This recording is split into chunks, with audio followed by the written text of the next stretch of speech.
belle, si est un mot qu'on dirait inventé pour elle.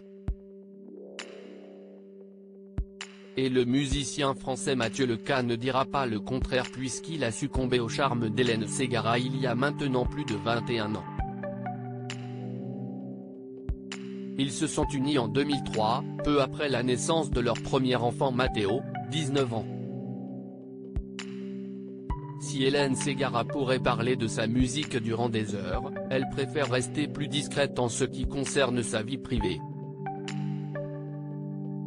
La chanteuse de 51 ans n'est en effet pas du genre à s'afficher tous les 4 matins avec son cher et tendre Mathieu Leca. Ce n'est qu'en 2011 qu'ils sont officiellement apparus ensemble pour la première fois, soit un peu moins de 10 ans après leur mariage, si est pour dire. On sait tout de même comment s'est déroulée la rencontre entre les tourtereaux grâce aux confidences que la jurée d'Incroyable Talent a faites sur France 2, en 2016, dans l'émission Amanda.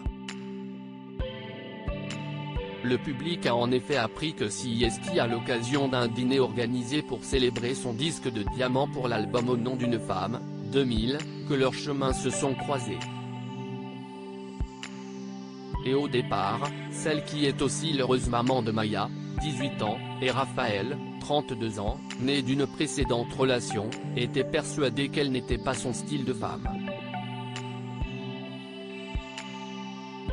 Le blanc à l'honneur à leur mariage mais, en réalité, Mathieu Leca était simplement un grand timide. La chose la plus folle que j'ai faite par amour, c'était pour mon mari, c'était de draguer un garçon pour la première fois de ma vie. Je l'ai vraiment dragué, il était tellement timide que je me suis dit qu'il fallait que je fasse un effort parce que je savais qu'il n'y arriverait pas, déclarait-elle notamment. Elle a bien fait puisque c'était bel et bien l'homme de sa vie.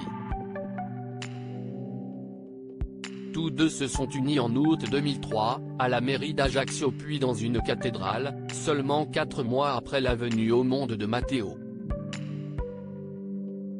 Pour le grand jour, Hélène Ségara a misé sur une robe blanche avec ce qui semble être des sortes de chaînes au niveau des bretelles et du ventre.